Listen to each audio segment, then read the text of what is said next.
For the record, I've never dreaded talking to you guys. How we doing? What was the biggest thing you wanted to get accomplished during the extra time with the open day offensively? You know, when you're getting better every week like we are, sometimes I dread the open date because you want to get them back out on the field and stay in the rhythm that you're in. But there are benefits to it also if you handle it the right way, and I think one of them is you get to kind of go back to basics and refocus on fundamentals and on technique, little things that maybe you don't have quite as much time to address when you're in the schedule of a regular work week where you got to play on Saturday. And then I think the other thing is you get a little rest time and a little healing time, and I think that was really good for our team. So those are probably the two biggest benefits for us in the off week. Do you use the extra week to prepare for teams later in the schedule? Is it all intact? No, we really don't look ahead. I mean, there's never one more important than the next one. So, you may earmark some big game down the line on the schedule, but that game's never as important as if you don't take care of the most immediate. So there's been absolutely no focus on anybody except Virginia Tech over the course of the last 2 weeks. Phil, given the way that Sam played in the first 6 weeks, I'm curious, what about your approach and your relationship with Sam has allowed him to navigate some of those challenges that come with being a true freshman quarterback? Well, I've always felt, and I don't know how other coaches feel, but I've always felt like having a good personal relationship with the quarterback that's playing and running the offense has always been a benefit for me and for the teams that I've been a part of, because you get to a point where I know what he's going to do on certain plays, which might be different than maybe coaching a different quarterback. Different quarterbacks think differently, they see things differently, they have different confidence levels and different aspects of their ability, and I think I have a really good feel right now for where Sam is and what he'll do, and I think he would tell you he probably feels the same way about me. He pretty much knows what I'm going to call. And when we go call games together, he can call most of it. He knows what I'm going to call. And so there's a benefit there because there's more of a personal relationship, and it's easy to communicate during the game. It's easy to communicate non-verbally during the game with just certain signals and a smile or a tap on my head, or those are things that happen from spending so much time with each other. And so I think it's a huge benefit for Sam and I. And now I'm trying to develop that with Vince a little bit. So I've been meeting with the two of them individually, like I always do. Is that a key component in why you're on the field and set up in the box? It's a big reason why I'm on the field. No question about it. It's I think I'm detached from the quarterback and from the rest of the team when I'm in the booth. And as I said, when y'all asked this in the preseason, you have to have confidence in the guys that are up in the booth, which we do, obviously, and that it's really a non-issue after that. I don't know that I would ever go in the booth. I would find a qualified guy to handle what we need to do upstairs, because I think the relationships and being down on the field with the guys that are executing the game plan and being a part of that communication is absolutely vital. When was the last time you were in the booth? The last time I was in the booth was unwillingly in 2009. Yeah, that's the last time. How in particular has Sam gotten better since we won? Sam, the fun thing about Sam is I keep challenging him, and he keeps responding. And so, and we're doing that with the team. We're challenging the offense, Jay's challenging the defense, the coach is challenging the staff and the players to do more. But from a quarterback standpoint, we're not giving him more to think about each week. But there's 101, 4 verticals, and there's doing the good thing, and then there's an advanced 4 verticals as an example. And being a little bit more progressive and understanding some things that you learn from experience down the road. And Sam's getting into those things now. When we teach each play in the offense, we said, look, if you want to be good at this play, here's what we need to do. Boom, boom, boom. If you really want to be great, here's what you do. Boom, boom. And we got to advance ourselves. You're not ready to teach those advanced things early in the spring when you're installing. And most of the time, you're not even willing to do that in August because they're just not ready to handle it. But we're beyond the 101 stage. I mean, Sam is he studies the game, he cares, he's passionate about it, and that's all part of what makes him as good as he is right now. And we still have things we need to get better at, but I like where the process is, and I like the fact that he accepts just about every challenge I give him.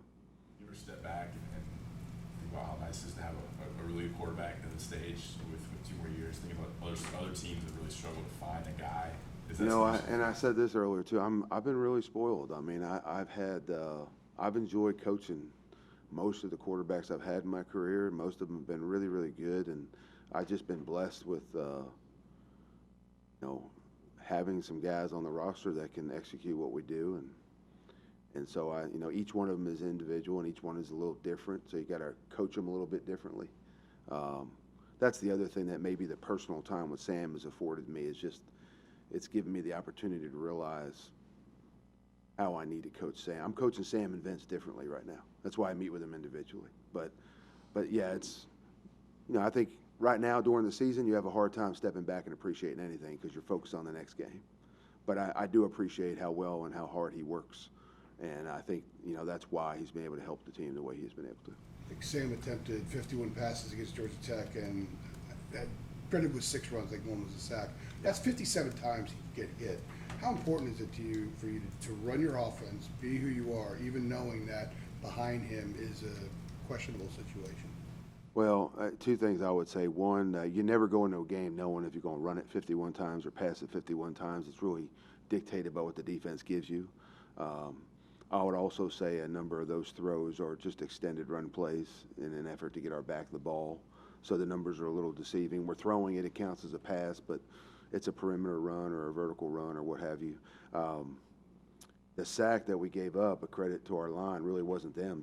Sam snapped or dropped the snap on that particular play, and that's what created the sack. So I was very happy with the execution by our line and our RBs and our tight ends and pass pro. And Sam has also been helping our protection because he's making even quicker decisions now, and we're getting rid of the football more like you would want to in this system, and it makes it harder to scheme, pressures to get to him.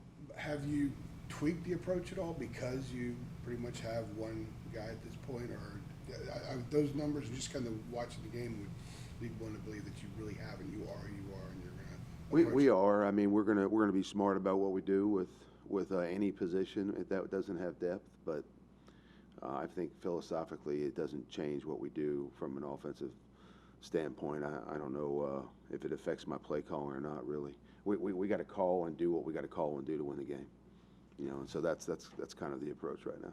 Phil, beyond the quarterback, what sort of things with the offense as a whole did you address off week, just in what's good, what's bad, what you need to do better the last 6 weeks? Every coach looks at their position and we evaluate it, and there's certain techniques maybe in your power play or in 4 verticals or in the screen that because you go back and you watch every play and you look at what area in this play is not helping us execute or be as efficient or as productive as we want to. And of course, some plays we're running really, really well right now, and some we're not.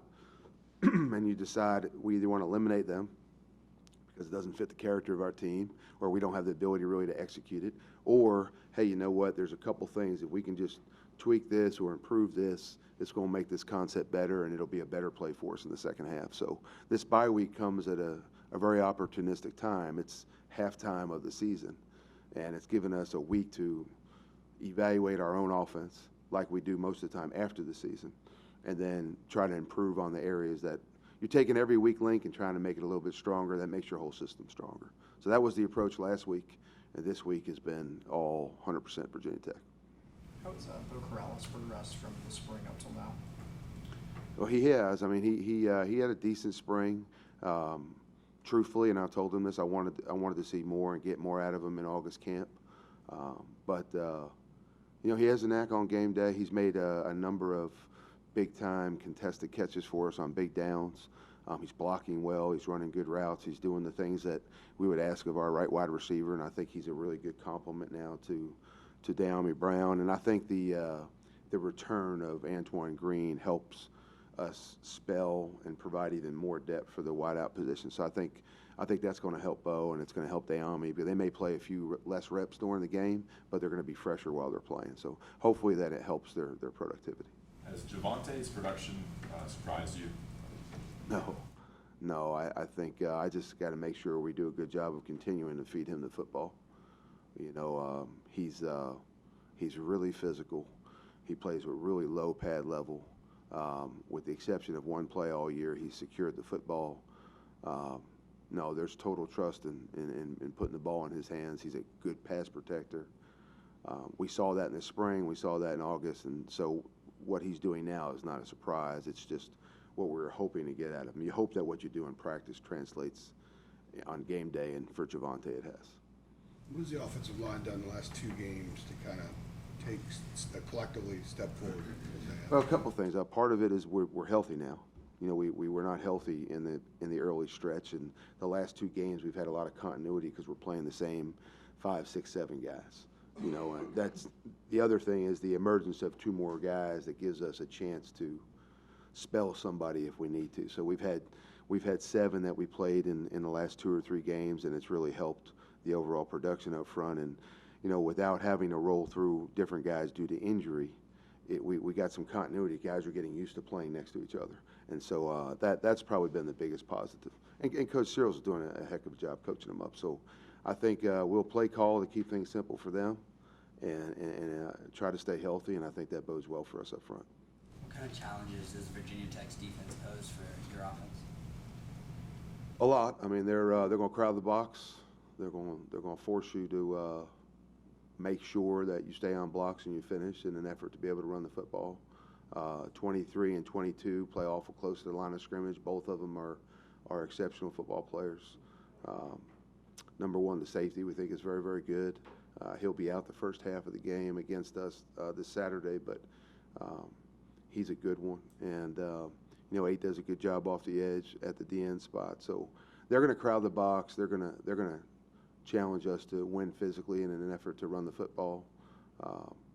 And then, you know, with so many guys around the box, if your answer is to throw the football, then they're close enough to pressure you too. So we're going to have to win the battle at the line of scrimmage. I think Sam's going to have to quick trigger the ball, and we're going to have to do a good job establishing the run game in the first quarter and the first half to be able to do what we want to do offensively. What have you seen out of Dax Holyfield this year? He was a guy that UNC recruited very heavily. In-state guy, linebacker for UNC. Dax. I mean, he does a good job. He's a high-effort guy. They're splitting time right now with number 34, so we're either going to see him in the box or number 34. 34 is probably a little bit quicker, not quite as big. He's a better change of direction guy for them, whereas 4 is probably a more physical guy when they want that kind of player at that position. How do you coach drops out of your receivers? How do you coach the drops out? Yeah. Well, you know, the big misnomer is drops are all about whether you have good hands or bad hands, and it's not. It's eyes and focus. That's what changes it. And so we have addressed that with all kinds of different things during the week. But it really comes down to the receivers focusing in on the ball and finishing the catch. And that's just discipline. It's eye discipline, and it's focus on the football. And we had more last game than I would care to have. Typically, though, with this group, when you emphasize something, you get it. So the emphasis has been securing the ball and finishing the catch. And so I would hope that that's an area that we improve on going into the Virginia Tech game. All right. Thanks, Coach. Thank you. Y'all have a good afternoon.